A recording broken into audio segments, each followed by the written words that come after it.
여러분 안녕하세요. 여행복 전도사 덜청아제입니다. 오늘은 2022년 4월 10일 일요일입니다. 네, 지난번에 제가 저의 첫 버킷리스트였던 북미 대륙 횡단 자동차 여행에 대한 이제 40일간의 대장정을 마치고 총정리에 대한 첫 편을 보내드렸는데요.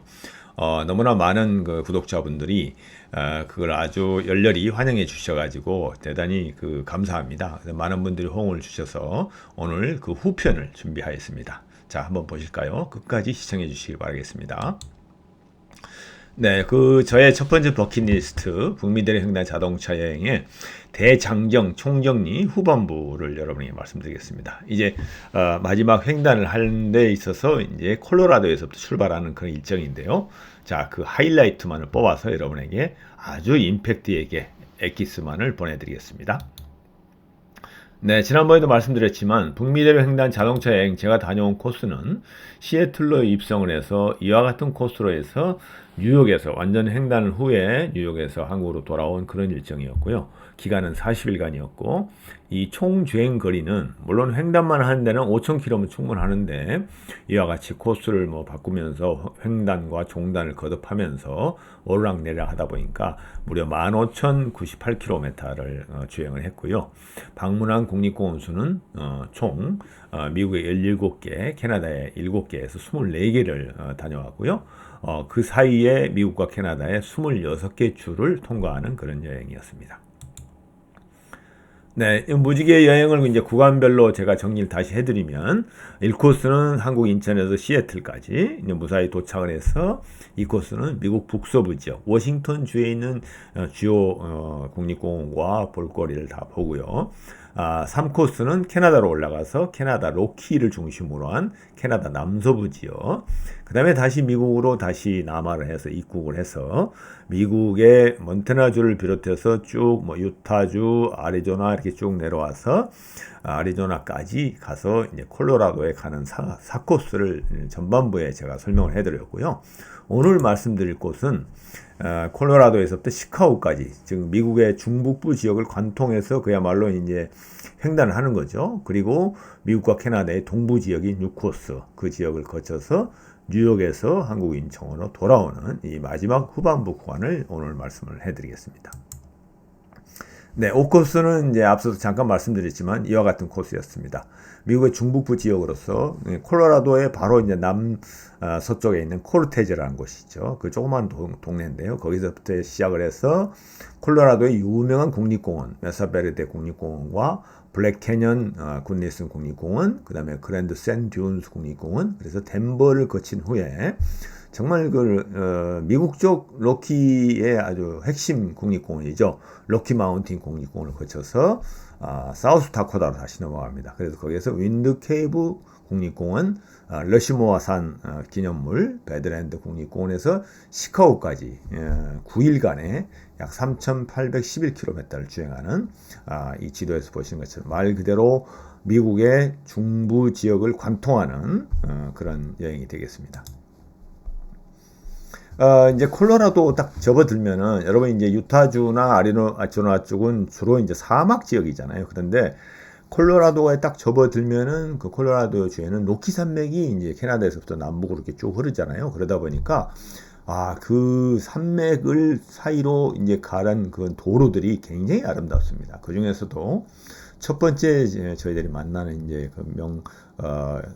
시닉 바이웨이는 샌후안 스카이웨이입니다. 콜로라도 유명한 거리인데요. 그곳은 US 550번 도로이고 콜로라도, 그래서 듀랑고라는 남쪽 콜로라도 남쪽의 도시에서부터 북쪽으로 몬트로즈까지 무려 179km 되는 US 550번 도로를 지난번에 저희들이 밴쿠버 아일랜드로 크루즈를 타고 캐나다로 넘어갔을 때 그때 그 크루즈 상에서 만났던 제 1차 세계대전부터 2차 대전까지 참전하셨던 할아버지가 바로 이쪽이 고향이라고 그래가지고 저한테 가면은 꼭 US 550번 도로를 달려봐라 하는 이제 조언을 해주셔가지고 제가 특별히 이 길을 갔는데요. 정말 멋진 길이었습니다.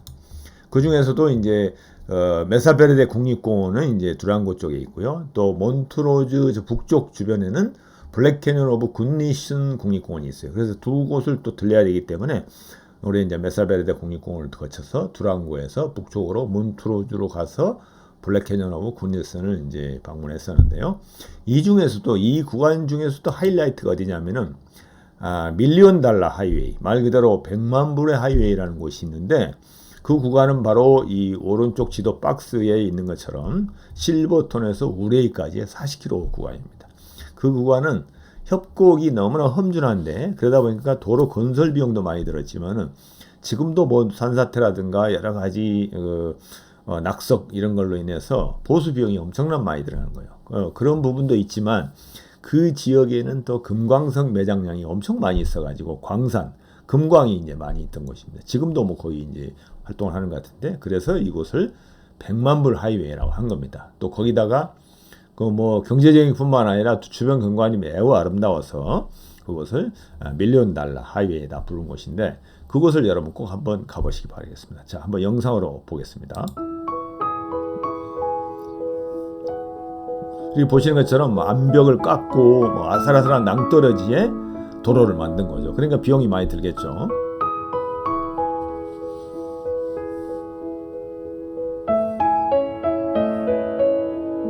특별히 이 구간만 더욱 아름답긴 한데 전체적으로 샌후안 스카이웨이 전체가 정말 아름답습니다.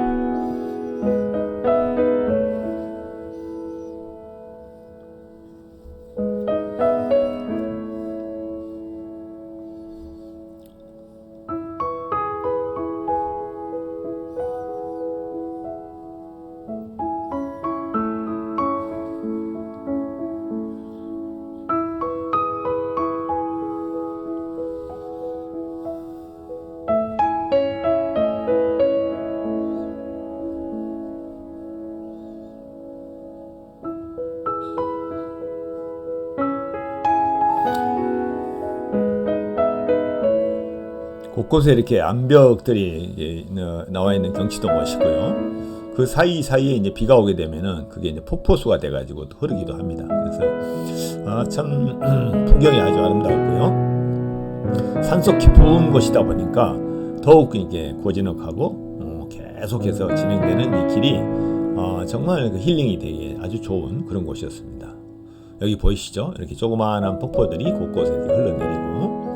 근데 이 지역이 또 금강이 있어가지고 금이 또 많이 나는 곳이라서 한때 사람들이 그 골드러시 시절에 이곳에 많이 몰려들었다고 해요. 벌써 이제 보수공사하는 데가 보이죠? 그리고 보니까 저렇게 이제 낙석이나 산사태가 나가지고 도로를 막았던 거죠. 이러니까 이제 보수 비용도 많이 들어가는 거죠.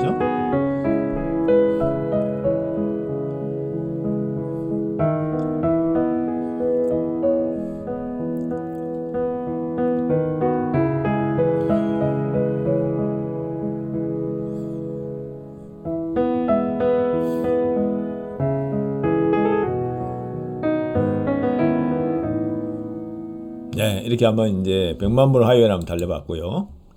그 다음에 이제 콜로라도 남쪽에 보면은 아까 출발한 코르테즈라는 곳에서 한 몇십 킬로 가면은 메사베르데 국립공원이 나오는데요. 이런 이제 그 언덕 밑에 이렇게 그 알카브라는 지역인데 움푹 패인 곳, 그곳에다가 벽돌로 이렇게 집을 짓고 인디안들이 여기에 기거를 했다고 그래요. 굉장히 많은 주거지가 벽돌 밑에 쫙 줄비합니다. 그래서 이제 그곳을 볼 거고요. 그 다음에 또 블랙 캐년 오브 굿니스는 대부분 그 유타주 지역은 이렇게 사암 지역이나 붉은색의 돌이 있는데 여기만 또 검은색의 또 계곡이 있어요. 협곡이.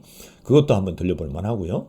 또 신들의 정원이라고 그래가지고 그 콜로라도 스프링즈 부근에 있는 정말 신비한 이런 그 바위들 이런 지역이 있는 곳이 바로 하이라이트입니다. 그 중에서도 한번 메사베르데 국립공원에 그 인디안들 약 1만 5천 년 전에 이런 주거지가 있었다는 게 발견된 건데요. 그걸 한번 보시죠. 이런 두꺼운 바위 절벽 밑에 이렇게 벽돌을 쌓아서 이렇게 주거지역을 만든 거죠.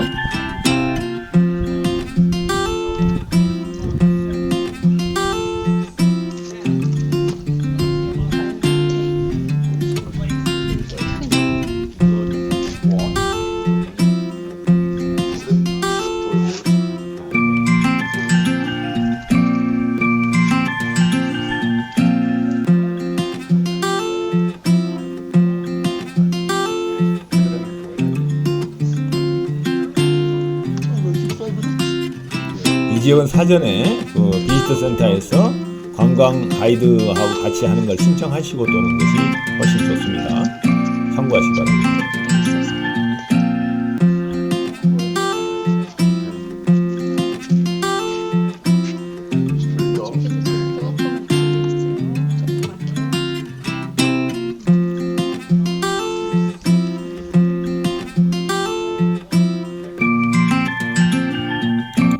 네.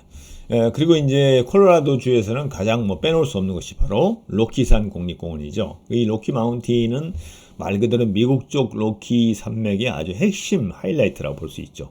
그 입구에 있는 것이 이제 에스테스 파크라는 지역인데요.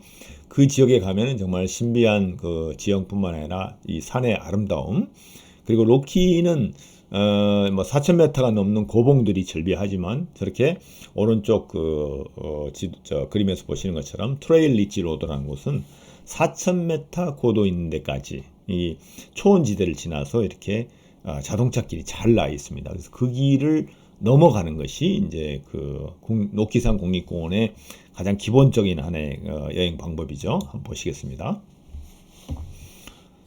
지금도 잊을 수가 없어요. 이게 거의 3,800에서 4,000m 사이의 도로를 지금 가고 있는데요.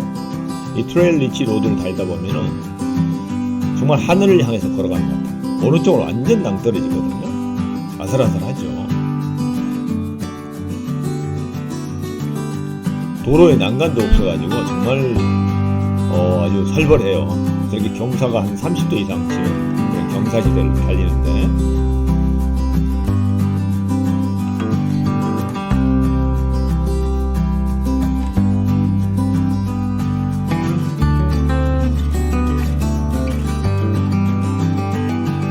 공중에 구름하고 하늘밖에 없죠. 그리고 저기 멀리 보이는 산들이 대개 3,000에서 4,000m 수준에 되는 산맥들입니다.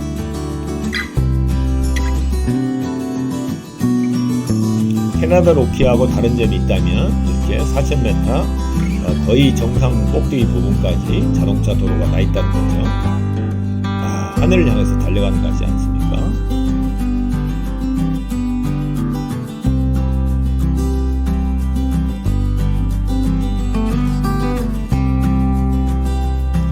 중간중간에 이렇게 쉬어서 가면서 산맥 전체를 볼 수 있는 전망대들이 저기하게 누워 있습니다. 여름인데도 사림은 반바지지만 멀리는 거의 눈 덮이는 만년설이죠. 꼭 한번 가보시기 바랍니다. 그리고 이제 제가 좀 덤으로 한 컷을 넣었는데요. 제가 이제 공군 산악교를 나왔기 때문에 미국 공군 산악교를 꼭 가보고 싶었어요. 그것이 바로 덴버 아래에 있는 콜로라도 스프링즈라는 곳에 이 공군 산악교인데요. 어마어마한 100만 평이 넘는 그 대지에 이렇게 미 공군 산악교가 있는데요. 비행장까지. 그 중에서도 정말 하이라이트 이 공군 산악교 교회입니다. 이 뾰족탑이 너무 아름답고요. 이 재질이 이제 비행기 만드는 알루미늄으로 되어 있다는 건데요. 교회가 너무 멋있습니다. 그래서 한 것을 넣어봤습니다. 그리고 이제 이 콜로라도 중에서도 콜테지를 지나서 덴버를 지나게 되면 오른쪽으로 이 빨간색 표시 있는 것처럼 이 지역이 미국의 곡창지대, 말 그대로 대평원이 이제 전개가 됩니다. 이 그레이트 플레인스라고 하는데요. 노스다코다, 사우스다코다, 네브라스카, 캔자스, 오클라호마, 텍사스까지 어마어마한 미국의 곡창지대를 저희들이 지나게 되죠. 그 곡창지대 중심이 바로 서경 백두선이 지나가는 지역입니다. 이것 때문에 미국이 정말 식량 걱정 없이 세계의 모든 식량을 공급할 만큼 그런 나라가 됐죠. 그래서 저희들이 이제 가는 경로는 코르테지에서 파란색에 있는 것처럼 덴버를 거쳐서 사우스다코다를 거쳐서 시카고로, 그 다음에 디트로이트까지 갈리는 이제 횡단을 하는 거죠. 이게 이제 대평원 지대를 달리는 그런 영상입니다. 사우스다코다 지역을 지나는데요. 정말 끝도 없이 지평선이 이렇게 전개되는 지역입니다. 끝없이 펼쳐지는 평원, 그 평원 속에 그 초원지대, 가끔 이제 목장이 보이기도 하는데요. 드문드문 소가 보일 만큼. 그런데 어마어마한 소들이 자라고 있어요.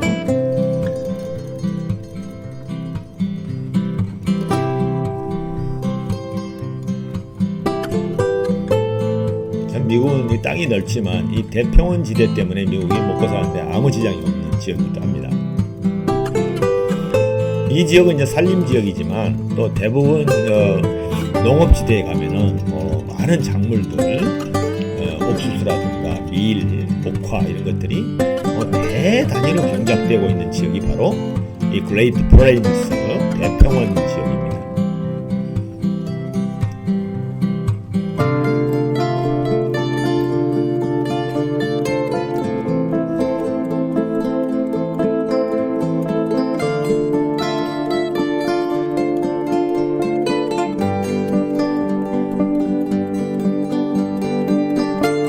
몇 시간을 또 한 며칠을 가도 이런 상황이거든요. 너무 부러웠어요.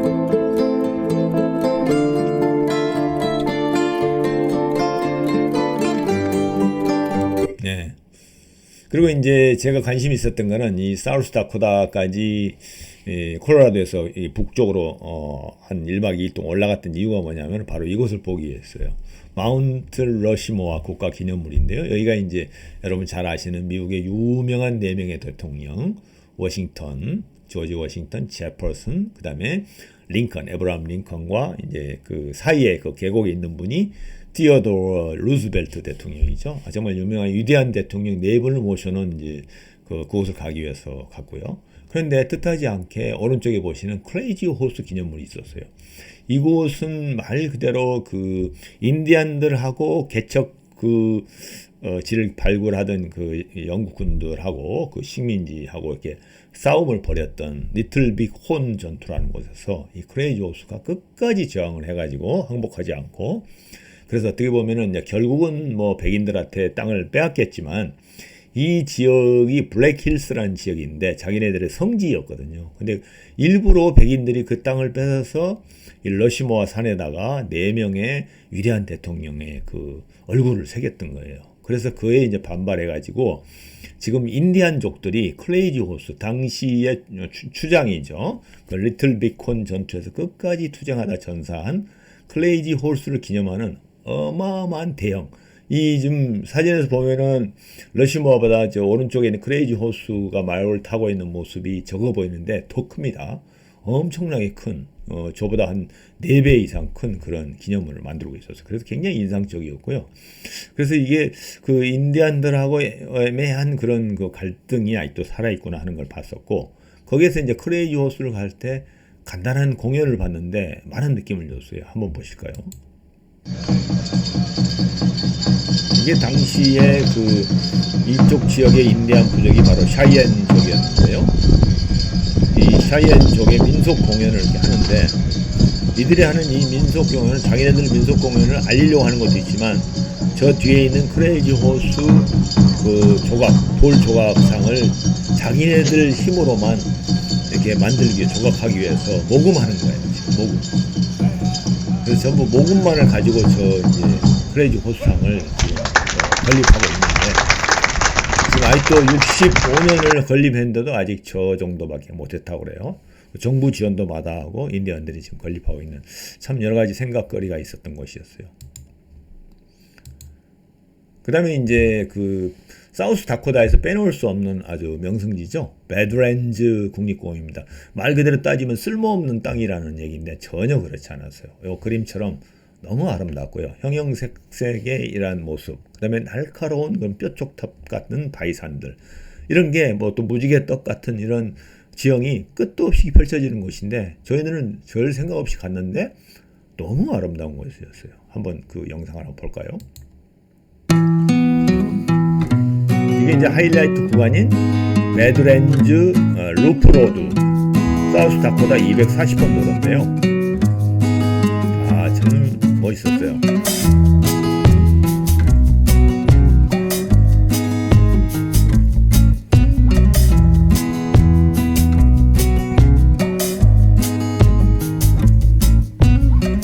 한 65km 이상을 이렇게 달리는데 계속 다른 모양의 형형색색의 바위산들과 이런 모습이 계속 전개되는데 정말 생각지도 않은 뜻밖의 선물이었어요.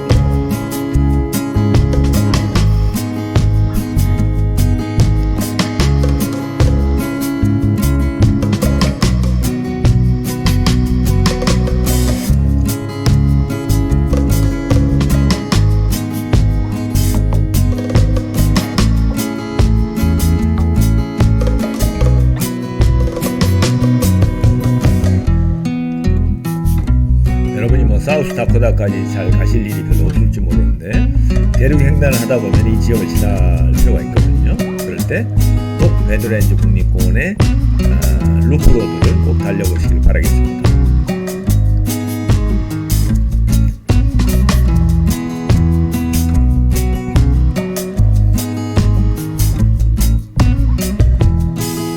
네. 그 다음에 이제 이 지역이 또 가다 보니까 콘벨트 지역이었어요. 아까 그 곡창지대에 있던 그레이트 플레인이라는 대평원 지대하고 겹친 부분도 있는데요. 이 초록색으로 된 지역이 이제 콘벨트, 말 그대로 옥수수 지역인데요. 이 초록색 중에서도 이 왼쪽, 노스다코다, 사우스다코다, 네브라스카, 캔사스 지역은 대평원 지대하고 겹치죠. 그리고 이 오른쪽으로 미네소타, 위스콘신, 아이오와, 미주리, 미시간, 오하이오, 켄터키 이 지역은 이제 좀 다른 지역인데요. 하여튼 이 지역에는 옥수수 밭으로 전부, 그래서 뭐 식량으로도 쓰고 사료로도 쓰지만 여기에서 또 이제 에탄올, 식물성 기름을 뽑아내는 게 옥수수잖아요. 그러다 보니까 수익성이 높아서 또 옥수수가 잘 자는 지역이에요. 그래서 저희들이 시카고로 가는 데까지 한 2박 3일 가는데 계속 옥수수밖에 없었어요. 그 옥수수밭, 콘벨트에 한번 그 도로 표정을 한번 보시죠.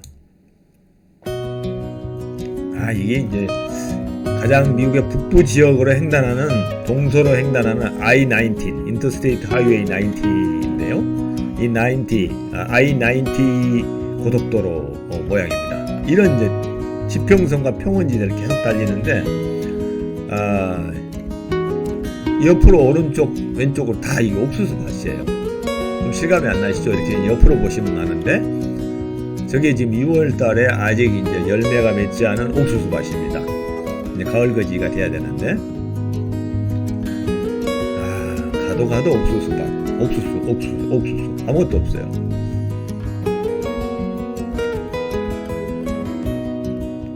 정말 지겨울 정도로 옥수수 밭이었는데요. 가끔 마을이 보이면 역시 이제 옥수수 그 창고, 그 다음에 저걸 이제 에탄올로 만드는 그 중류한에서 만드는 그 시설, 그거 말고는 없어요.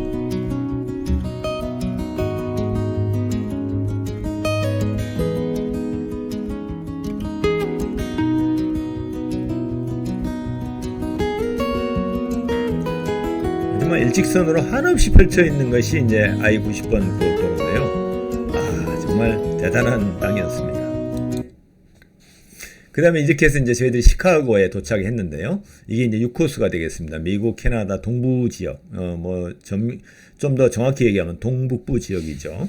동북부 지역을 해서 시카고에서 디트로이트를 거쳐서 캐나다의 국경을 두 번째로 이제 넘게 되는데요. 지난번에 이제 시애틀에서 밴쿠버로 넘었을 때 한 번 국경을 넘었고, 이쪽 6코스를 가면서 두 번째 넘어서 토론토와 오타와, 그 다음에 이제 여러분 잘 아시는 다우젠 아일랜드, 천섬 지역을 거쳐서 몬트리올, 몬트리올까지 가서 다시 미국으로 입국을 해서 워싱턴 DC와 필라델피아를 거쳐서 뉴욕으로 약 8일간 3,200km를 주행하는, 그렇게 해서 최종 목적지에 도착하는 것이 바로 6코스가 되겠습니다.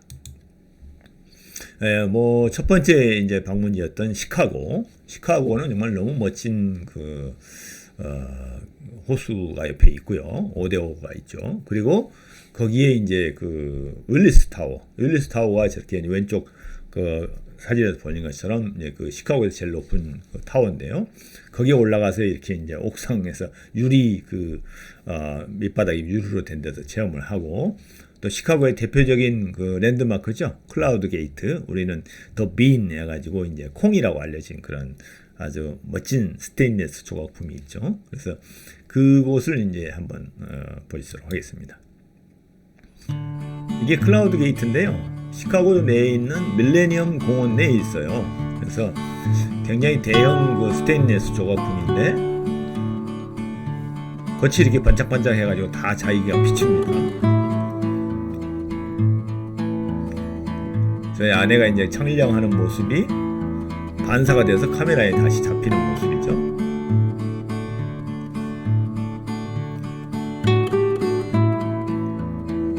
그리고 이제 그 조각품 안으로 들어가면 이 오목볼록하게 만들어 놔가지고 사람이 모양이 아주 희한하게 뭐 커졌다 적어졌다 막 찌그러졌다 이런 희한한 그런 이제 재밌는 영상을 볼 수가 있어요.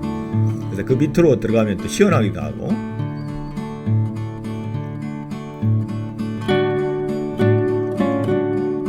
재밌죠? 그래서 이렇게 많은 사람들이 이제 클라우드 게이트 밑에서 이렇게 사진 촬영도 하고 이렇게 재미있는 시간을 보내기도 합니다. 저도 뭐 신기해가지고 두려운두려운 그러고 있죠.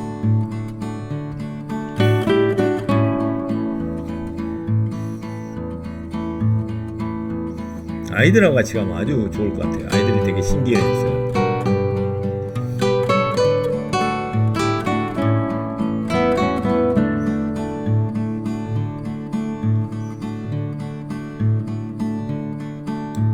네, 그리고 이제 시카고를 지나서 저희들이 이제 디트로이트를 거쳐서 런던 쪽으로, 캐나다에도 런던이 있습니다. 런던 지역으로 가기 위해서 들렸던 캐나다의 그 동부 지역에서의 첫 번째 국립공원 포인트 페리라는 그 국립공원인데요. 여기는 정말 우리나라의 그 순천만 그 지역처럼 정말 그 잘 그 자연이 보존돼 있고 늪지대하고 갈대숲 이게 잘 보존돼 있고.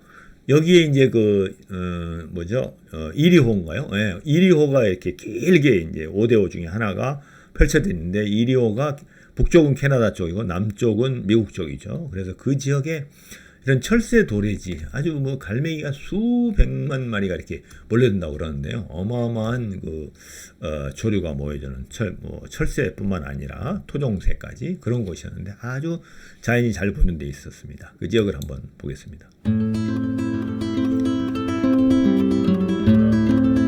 굉장히 넓었고요. 뭐 우리나라 춘천만 공원하고 조금 다른 면이 있지만 숲지대와 이 갈대밭 늪지대가 아주 잘 보존되어 있는 자연 그대로 생태계가 살아있는 곳이죠.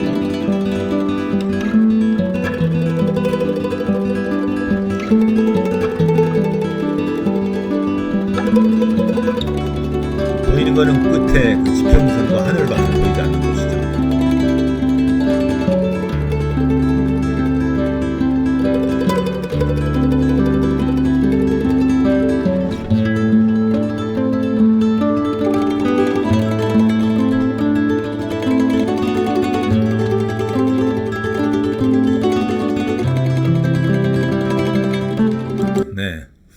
그렇게 해서 이제 런던을 거쳐서 드디어 이제 뭐 여러분도 다 아시겠지만 캐나다 그 동부 지역에 있는 온타리오주에 있는 나이아가라 폭포에 도착했습니다. 이 뭐 나이아가라 폭포는 설명이 필요 없죠. 그래서 제가 뭐 설명하는 것보다는 영상 하나로 보여드리겠습니다. 그 나이아가라 폭포 밑에까지 가는 무지개 안개 그 속을 안개 속으로 가는 숙녀 그를 메이드 오브 미스트 홀을 타고 그 폭포 밑에까지 가는 영상을 한번 보겠습니다. 이게 뭐 하이라이트죠?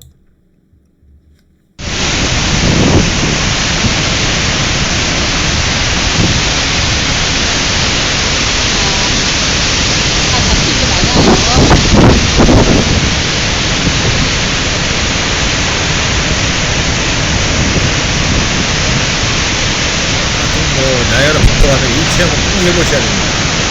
엄청난 체험이네요.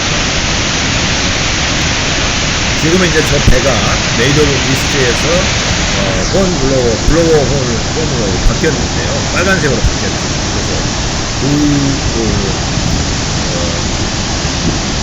한번 크루즈를 타고 이 나이아가라 폴의 그 말바꾸 폭포죠. 홀스 폴까지 가보는 체험을 꼭 해보시기 바랍니다. 정말 잊을 수 없는 체험이에요.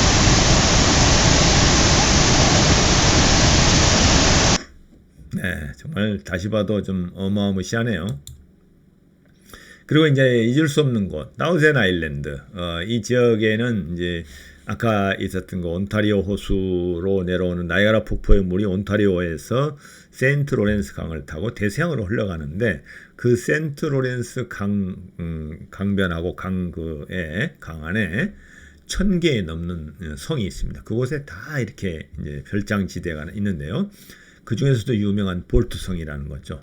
여기는 진짜 그 사랑의 스토리가 엮여져 있는 곳인데요. 이 볼트라는 사람이 사랑하는 부인을 위해서 이 아름다운 성을 만들었는데 완공되기 전에 약 42여일 전에 부인이 죽고맙니다. 그래서 이 성을 그냥 그대로 싼 값에 그 미국 뉴욕주에 넘겨주고 다시는 찾아오지 않았다고 합니다. 근데 그 너무 아름답게 지어진 성이 있어서 이 지역을 도는 이제 크루즈가 이렇게 오른쪽 끝에 있는 저희들은 이제 크루즈를 타고 돌았는데요. 정말 아름다운 곳입니다. 영상으로 잠깐 보시죠. 이게 볼트성이 있는 그 허트 아일랜드라는 곳입니다.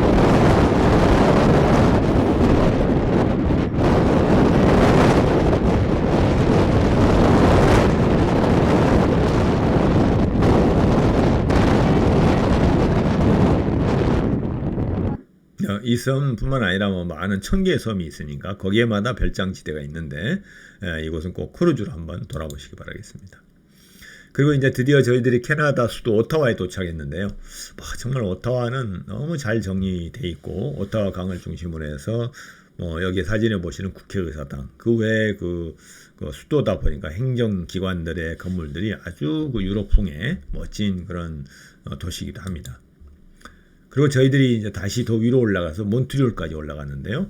몬트리올은 이제 올림픽의 동네이기도 하죠. 그런데 저는 여기에 많은 그 볼거리들 있지만 잊을 수 없는 게 몬트리올에도 노틀담 대성당이 있거든요. 근데 저 사진에 보신 것처럼 성당 안에 또 성체가 또 있습니다. 예수 그리스도를 모시는 성체가 또 있었어요. 고딕식으로 이렇게 만들어 놓은 곳인데 참 신비하기도 하고 유럽의 어느 성당에 가도 저런 형태의 성당은 없었던 것 같은데 제가 하이라이트로 이 몬트리올을 대표할 수 있는 거를 영상으로 한번 담아봤습니다. 이거는 이 대성당 측에서 1시간에 한 번씩 이 고객들을 받아들여서 공개를 하는 영상인데 거기에서 이제 어떤 쇼로 해서 프로그래머에서 돌리는 그런 영상을 그대로 제가 놓고 떠왔는데 한번 보시죠.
정말 엄숙한 그런 광경하고 또 그 성체의 그 아름다움, 그리고 스테인드 그라스와 벽화들 정말 잊을 수 없는 그러한 성당이었던 것 같습니다. 여러분 꼭 한번 가보시기 바랍니다. 그리고 이제 드디어 미국 수도 그 워싱턴 DC에 도착했습니다.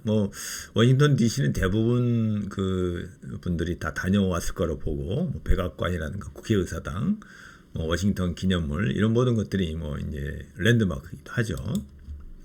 그리고 이제 드디어 뉴욕시티의 마지막 종착점에 저희는 도착했습니다. 그래서 여러 가지 그 명물들, 유엔 본부니 엠파이어 스테이트 빌딩이니 다 이렇게 봤습니다만은 그 중에서도 이제 뭐니 해도 뉴욕 하면은 타임스퀘어죠. 타임스퀘어의 광경으로 이 하이라이트를 대신하겠습니다. 여기가 브로드웨이 거리입니다.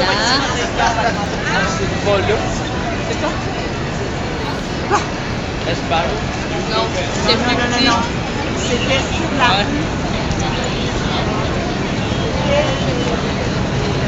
엄청난 인파와 이 상업 세계에서 최고의 도시 뉴욕 타임스퀘어에 언제 또 이런 또 모습이 보일지 기대가 좀 됩니다만은 코로나 시국이다 보니까 우리가 쉽게 지금 가볼 수 없는, 갈 수는 있겠지만 이런 광경을 보기는 좀 쉽지 않지 않나 하는 생각이 듭니다. 그래서 아무튼 이곳에서 이제 제가 말씀드리고 하는 후반부 미국 대륙 횡단의 마지막 여기에서 이제 다 설명을 드렸고요. 저희는 이제 마지막 40일간 북미 대륙 횡단 여행을 마치고 뉴욕시에 사는 친구 집에서 마지막 여정을 보냈습니다. 이 친구는 미국에 일찍 이민 가서 성공해서 지금 자리 잡고 있는 친구인데요. 저희들을 정말 따뜻하게 이 2층 집에 맞이해줘서 정말 그 즐거운 마지막 여행을 마칠 수가 있었어요. 그래서 이 친구인데요. 하여튼 그 장기간 여행으로 지친 우리 그 부부의 몸과 마음을 푹 쉬도록 집을 내어준 이 고마운 친구 철하나 고맙다. 이 자리를 빌어서 인사를 드리면서 이번 북미 대륙 횡단 여행에 대한 모든 것을 설명을 마치겠습니다. 그래서 저희들은 이제 2011년 7월 28일 드디어 이제 미국 뉴욕 존 F 케네디 공항에서 한국 인천공항으로 귀국을 하게 됐습니다. 그래서 40일간의 대장정 북미 대륙 횡단을 마치게 됐던 것입니다. 여기에 저는 이제 그 갈 때마다 그 모든 여행지에서 지금도 이제 모든 여행지 가면 해외여행 가면 이렇습니다만은 여행기념 마그넷을 이제 수집해서 저희 냉장고에 이렇게 붙여놨고요. 지금은 이제 냉장고가 다른 걸로 바뀌었는데요. 그다음에 이제 국립공원을 가면은 배지들이 있어요. 그 배지들은 뭐 핀으로 이렇게 붙인다든가 안 그러면 나사로 이렇게 꽂게 돼 있는데 그거를 제가 이제 당시 쓰고 다녔던 모자에 이렇게 꽂아서 방문했던 국립공원을 기념하는 것을 기념품으로 남겼습니다. 그래서 이제 이번 여행은 제가 이제 마지막으로 결론을 내리는 건데요. 제가 이제 군에서 33년 복무를 하고 민간인 신분으로 나오면서 인생 2막을 준비하는 제2의 신혼여행을 다녀왔다. 이렇게 붙였습니다. 이 신혼여행이 처음으로 결혼한 여행이 아니라 처음으로 새로울 신자에다가 신자에다가 혼자를 붙였어요. 그래서 제2 인생 민간인으로서 그 공무원에서 공직자로서 이제 민간인이 되는 순간에 새로운 정신을 정신을 무장을 하자 해가지고 제2의 신혼여행이다 이렇게 이름을 붙였거든요. 하여튼 지금까지 뭐 33년간 군생활했던 모든 것을 정리하는 순간도 됐었고 또한 그 새로운 마음가짐을 다짐하는 그러한 아주 멋진 여행이었지 않나. 그로부터 제가 이제 여행을 더욱 즐기게 되고 계속해서 여행가로서 성장할 수 있는 하여튼 단초가 되지 않았나 이렇게 생각합니다. 네, 이렇게 해서 이제 미국 여행에 대한 모든 그 설명을 마치고요. 다음번부터는 바로 그 코로나19가 되기 바로 직전인 2019년에 5월과 6월 사이에 40일간 환상의 아드리아해가 이제 이탈리아하고 그 발칸반도 사이에 흐르는 지중해잖아요. 거기를 일주하는 여행하고 스위스까지 이렇게 한 바퀴 도는 유럽 여행 이야기를 이제 다음 시간부터는 전개해 드리겠습니다. 그래서 여러분 지금까지 미국 여행을 상당히 오랫동안 잘 봐주시고 끝까지 시청해 주셔서 정말 감사하고요. 이제 다음번부터는 돌청아제의 유럽 여행 이야기로 여러분들을 만나뵙겠습니다. 네, 여러분 지금까지 잘 끝까지 시청해 주셔서 대단히 감사합니다. 다음 시간에 또 뵙겠습니다. 안녕히 계세요.